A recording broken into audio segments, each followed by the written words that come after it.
By the way, so I guess we have the same agent, I guess, or I Suzanne don't know. Gluck? Yeah. Oh, yeah? She Yeah. didn't tell me. I didn't know that. Yeah. That's great. She is oh, we're recording because 'cause I'm gonna say this about Suzanne Gluck. Suzanne Gluck is like I didn't think agents could do anything that I couldn't do. Like, I could call up all the publishers or I could just self-publish a book. And so but Suzanne and I had been meeting, for years. She kept saying, why don't you publish mainstream?" I had published mainstream from 2000 to 2012, and then I started self-publishing, and I just figured, "Oh, I could just do this on my own. What can you do for me that I can't do?" And then finally I said to her, "Okay, let's try something. Here's my idea for a book." She did an unbelievable job. I've never seen that at all. Like, I could see why she's the best agent in the business. What's your book?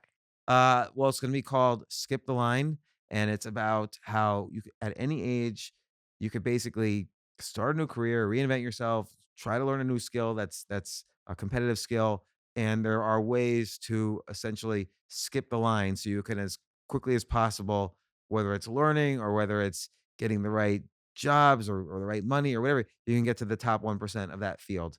And so I kind of tell a lot of my stories, but I also kind of describe how I think the 10,000 hour rule is wrong, and I define what I call the 10,000 experiment rule. And I go, it's just a lot of stories and a lot of techniques sort of fall out of those stories, and it's all from either personal experience or people I've spoken to or whatever. So Wow, I'll yeah. definitely read it. And Suzanne doesn't know yet that the title "Skip the Line." She pitched it as "Try This," but I just met with her yesterday. We changed it to "Skip the Line." So Oh, good. yeah. But anyway, now about your book, which is somewhere on my bookshelf, but now I'll have to find it. Say the title because I always forget the It's called titles. Maybe You Should Talk to Someone. Maybe you should talk to someone. You were on my podcast twice before the book came out, and it's your story both as a therapist dealing with patients and then going to therapy and having that experience yourself, and the stories kind of running in parallel, where and interweaving with each other. The stories of you with all your patients, the stories of you and the relationship with your therapist. Just a well written book. Could have been a riveting novel, but instead it's actually the true story of you, and a great book. And not only a great book, and I'm not the first person to say, or I'm not the only person to say it. Your book was like the third most sold audiobook of 2019, right? Something like that. It's been on the New York Times list for since it came out in April, and now it's 9 months later. Yeah. Yeah, not an easy task. So a lot of people sort of like blip into the New York Times bestseller list and then they're out but they call themselves a New York Times bestseller for the rest of their lives. You actually could be a New York Times bestseller for the rest of your life. So this book is having a long life. Yeah, it has a lot of word of mouth, which is the great thing. So many people are reading it, and then they're telling their friends to read it, or they're buying it for their friends. When did you first at what point did you feel, okay, wow, I've spent like years and years in this book, had all this sort of, you know, tragedy that you kind of discussed in the book, and now suddenly, when did you realize, oh, this might change my life?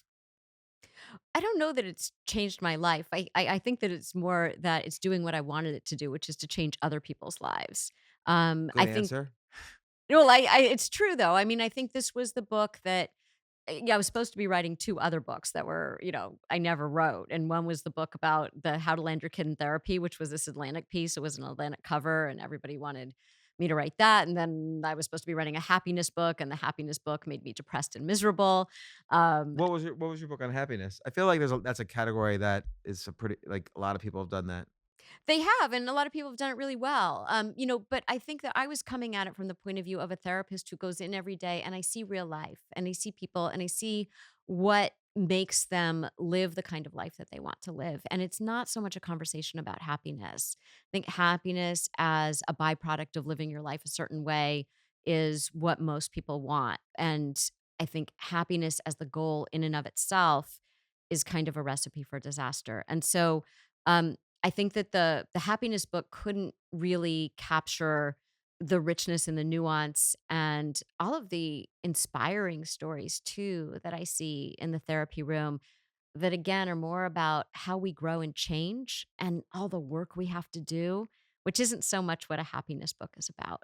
Well, okay, that leads to the question like, so I've been going to therapy since I was like uh 21 and 52 now, so for 31 years.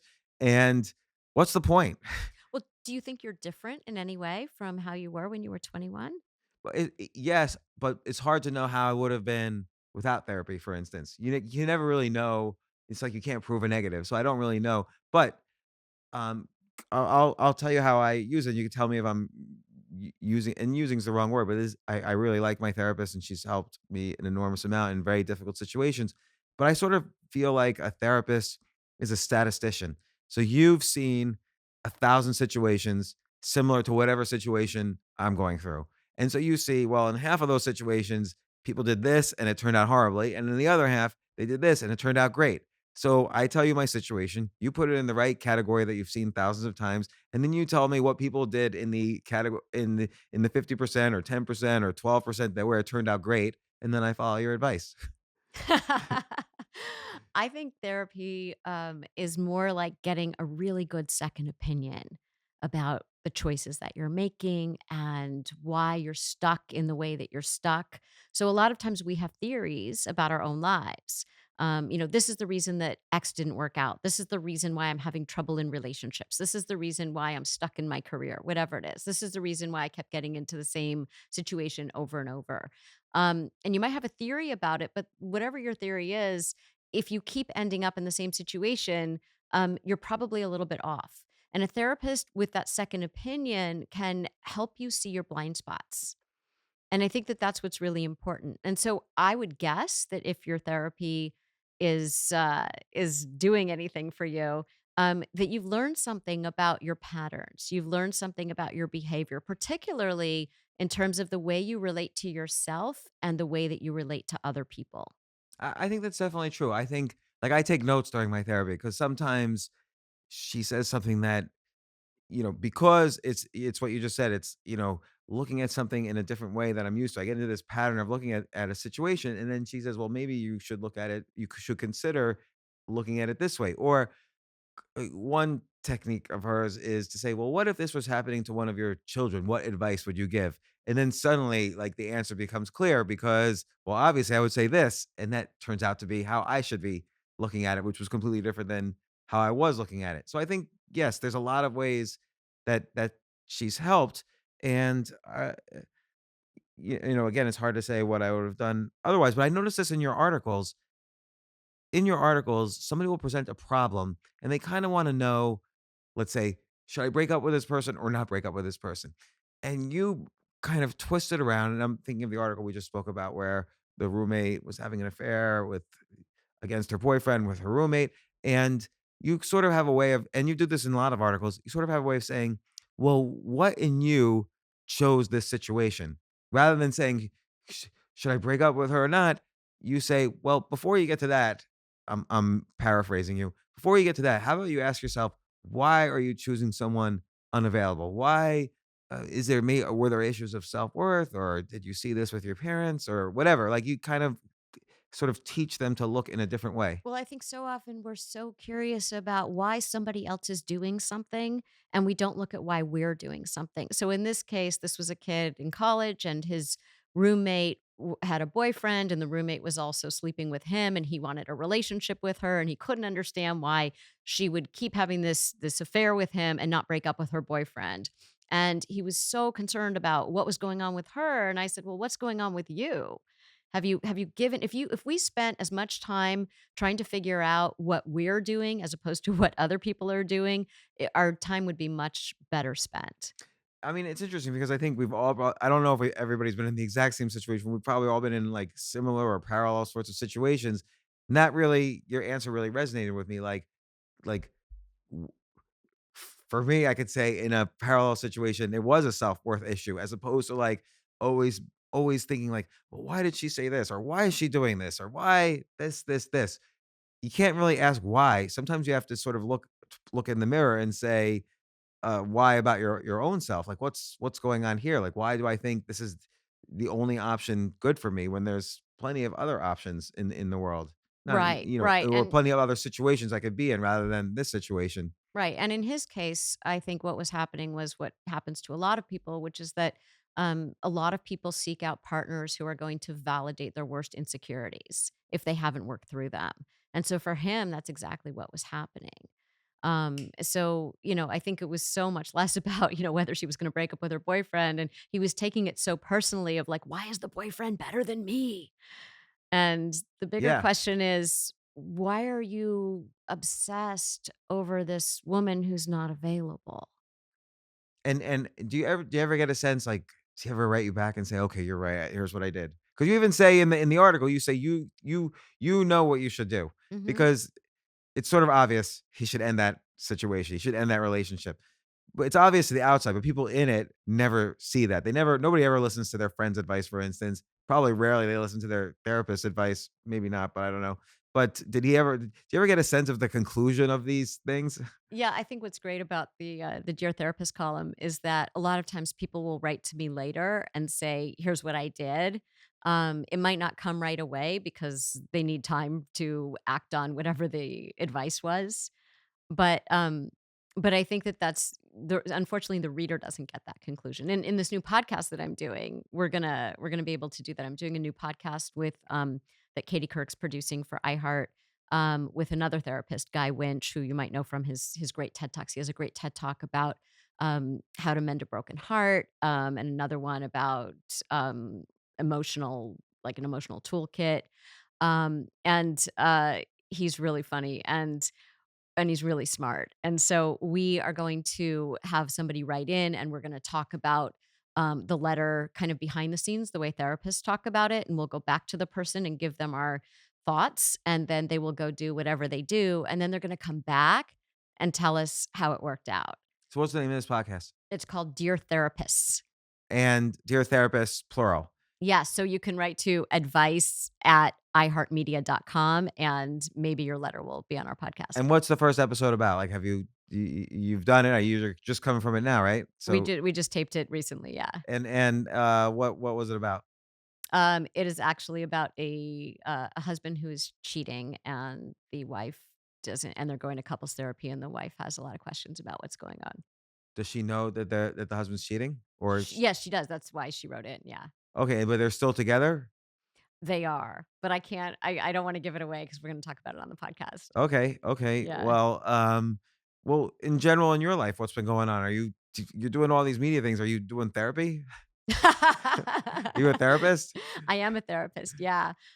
So I do have the private practice, in Los Angeles, and I write the column, and, we're doing the TV show of Maybe You Should Talk to Someone, Oh, what's which that is gonna really be like? exciting. I had no idea you're doing a TV show. Yeah, yeah.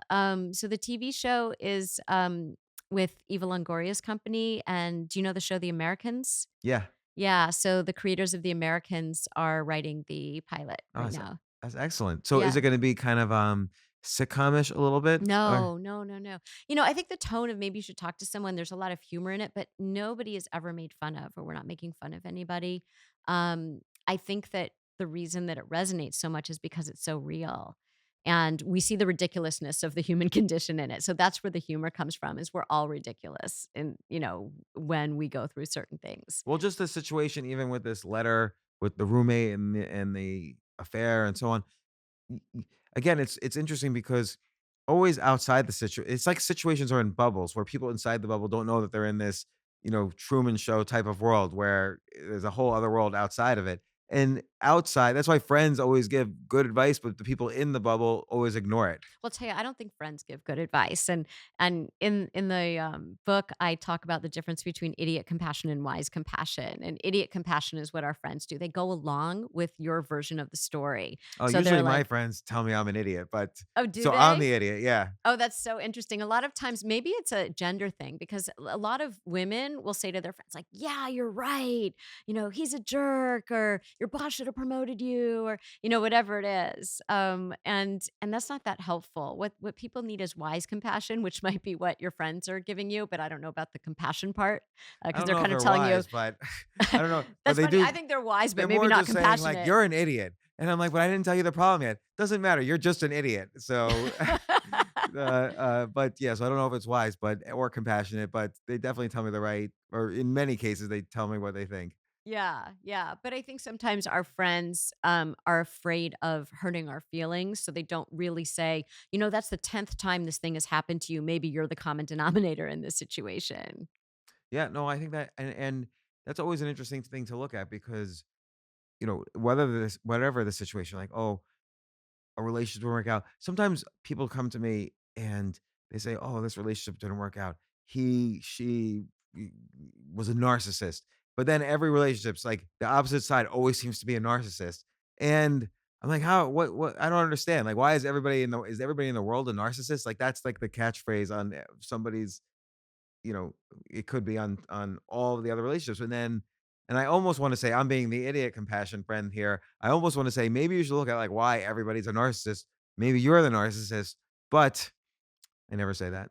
Right, that's idiot compassion. See, Yes. wise compassion would be, I wonder why everybody that you're dating is a narcissist, right? Yeah. And that's what's really interesting. I did a TED Talk, a few months ago, which was about how we're unreliable narrators of our own lives. So the stories that we tell ourselves are often very skewed, and we don't realize it. We think that our version of the story is completely accurate, and sometimes that really trips us up. So how do you start to, without seeing a therapist, how do you start to construct a narrative that's maybe a little more reliable? Or how do you kind of step out of a narrative in the stream of it just to see, what else could exist?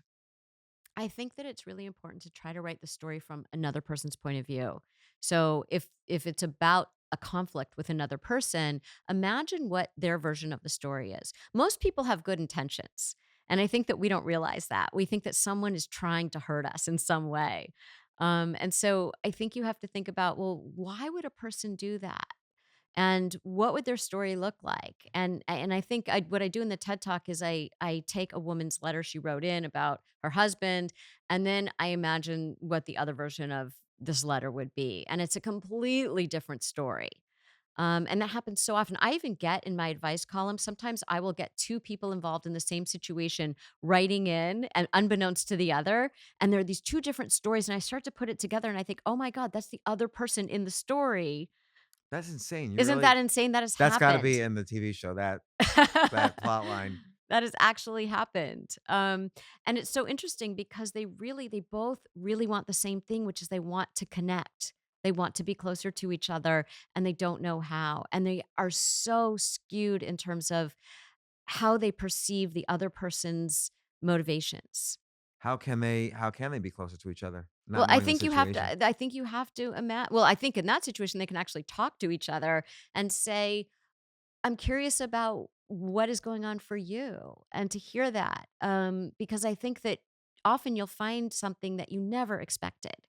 Whatever you thought was the person's reason for doing something is usually not the whole story, if any part of the story. And so again, in your own private practice, do you feel that all this experience, now you have this book out, you're getting a lot of attention, doing a TV show, doing a podcast. What do you bring back into the therapy sessions? Like, are you able to focus on them? I'm assuming yes, but do you find the experience has changed you and the quality of the therapy you're giving?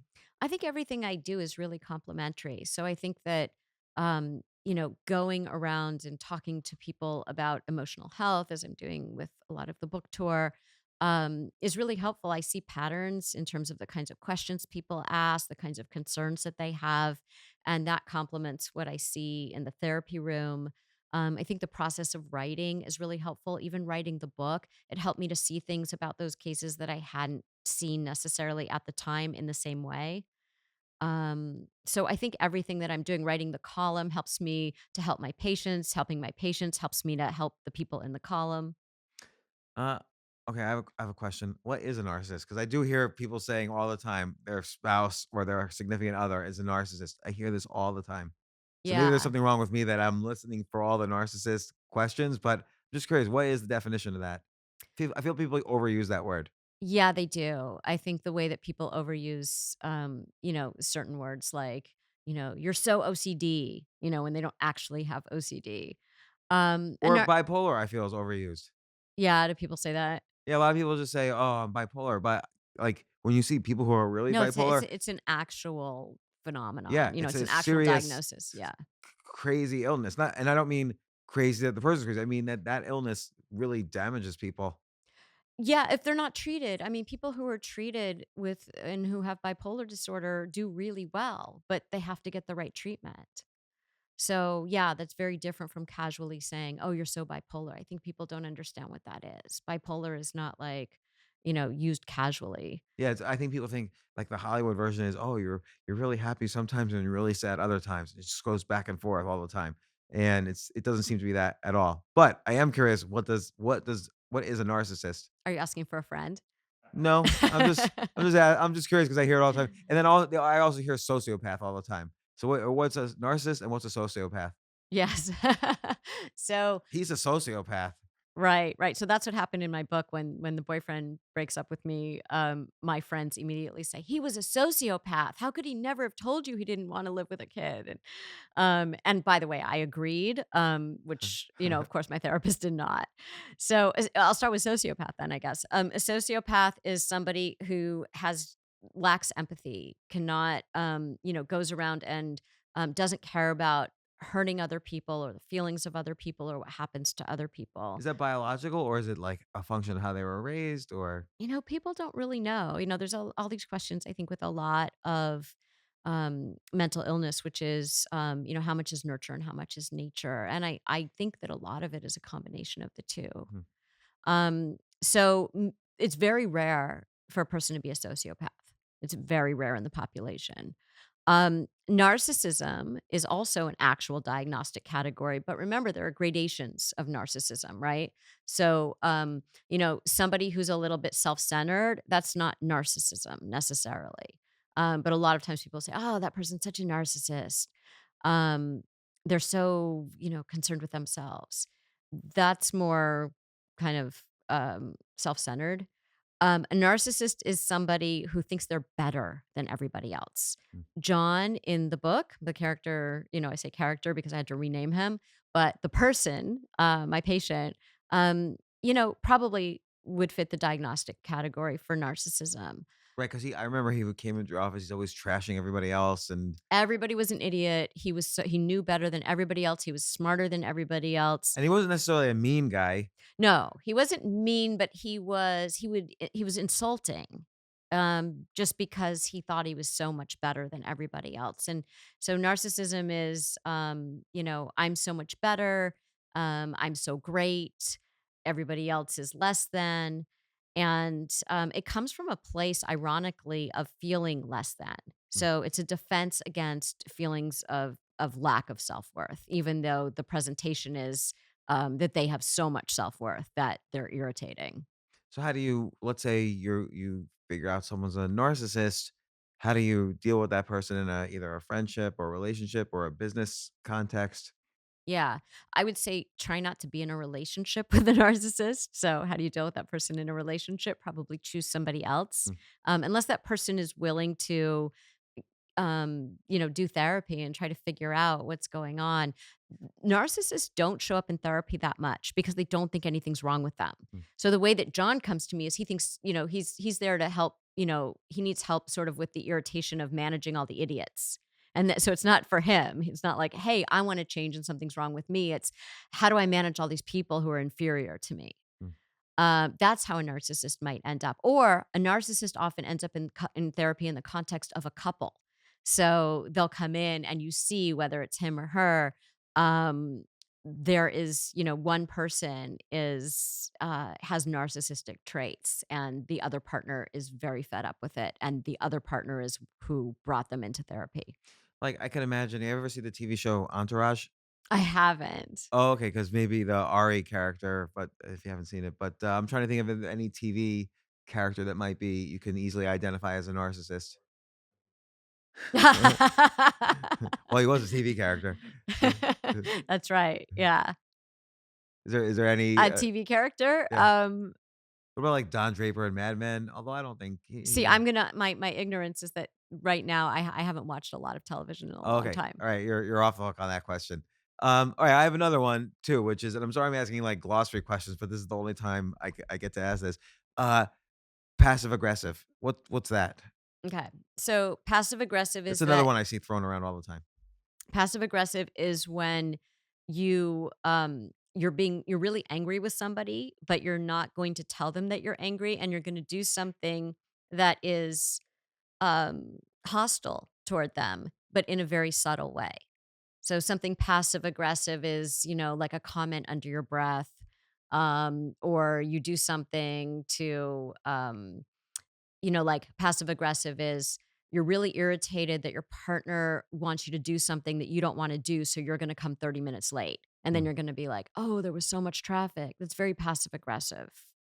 You were angry that you had to go to this thing. And that's the conversation you should have had, not I'm angry, but I'm not going to tell my partner and I'm just going to show up late. So, hey, A, what do you do if you're passive aggressive? And B, how do you deal with someone who's passive aggressive? So, I think I'm probably a little passive aggressive. I'm always afraid to confront people with and say what I really think if I don't like something.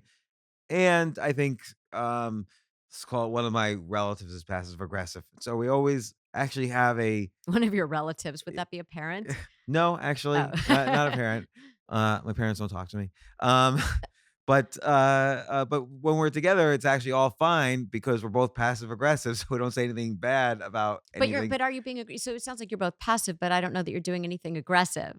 So what do you Um, mean you're both what's an example of you I'm being probably passive okay. aggressive? I'm probably passive, and this person's probably passive aggressive. And so what does this person do that's passive aggressive? This person might lie as opposed to telling me, "Oh, I really don't want to go to that," or "I really, I really am doing this." I don't know. She might lie in certain situations where it really wouldn't have been a big deal if she just told the truth. Right, right. Yeah. Um, And then I'm passive, so I don't confront her on it. yeah, but it doesn't sound like you're passive aggressive. I'm probably not, no. But how do I deal with someone who's passive aggressive if I'm passive? So you can say to them, "Hey, it seems like you know, it seems like you really don't wanna do this thing, or it seems like you really don't wanna go to this thing," and see what they say.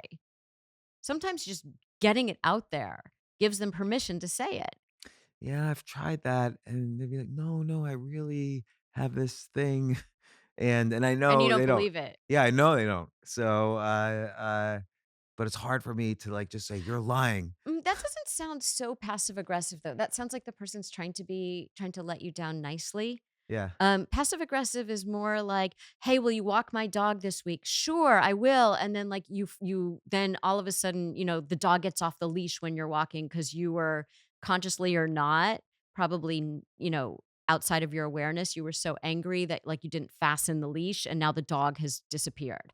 That's passive aggressive. It's like there's some hostile act that happens.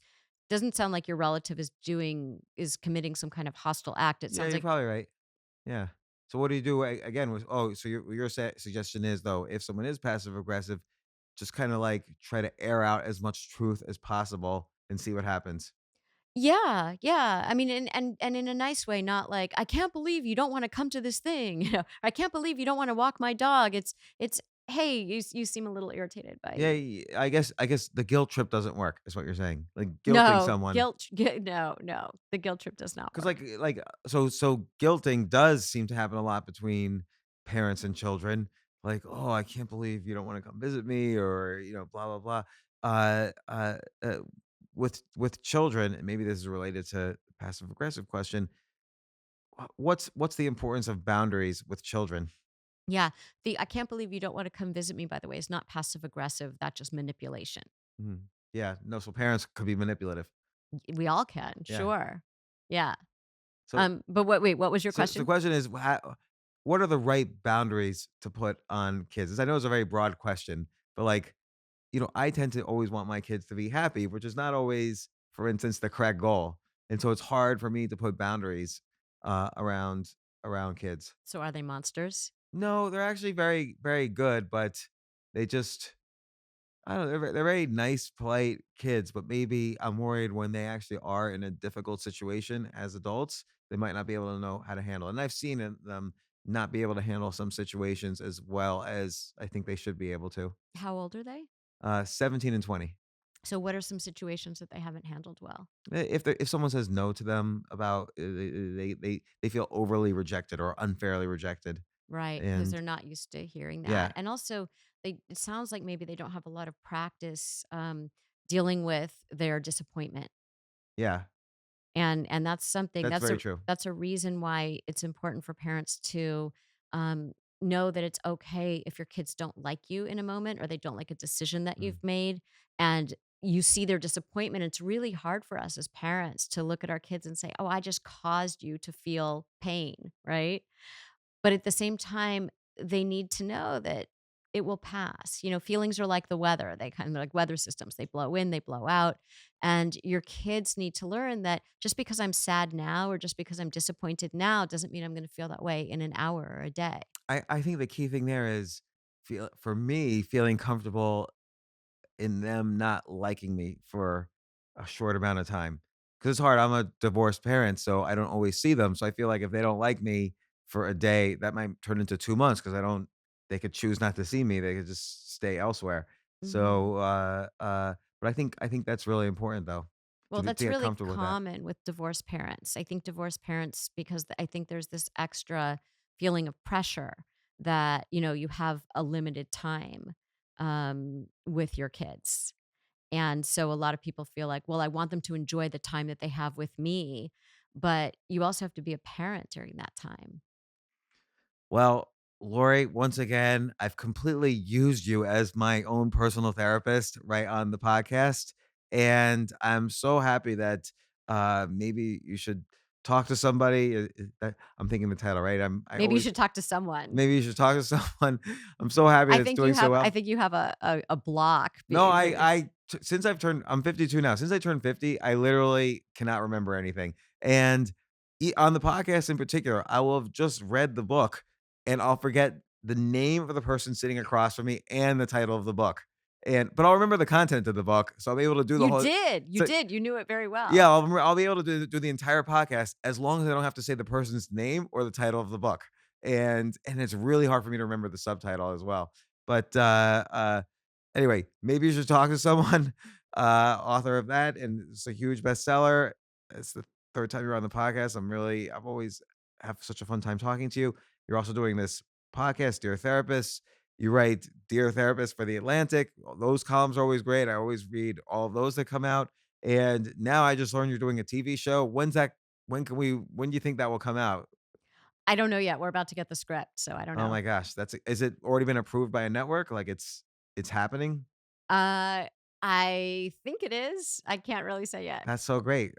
Congratulations on that. And when that comes out, come on the podcast again and we'll talk about that. Will do. Thanks so much. It's always fun to talk to you. Are you gonna write another book I am. In fact, I'm just selling my next book with Suzanne, our mutual agent? with our mutual agent. Can you say Yes. what that's about? I can. Yes. It's a book about how we love. And maybe you should talk to someone. I brought individuals into the therapy room, and my practice is predominantly couples now, and it has been going in that direction for years. And I am going to write about how we love through the lens of the couples that I see in my practice. Oh my god, I can't wait to read that one. So you're gonna have to come back for that as well. Yeah. Yeah. Happy to. All future occurrences of Lori Gottlieb on the podcast. Thanks once again for coming on the show. And how should people find you other than reading your book or watching your podcast or watching your TV show or reading your next book?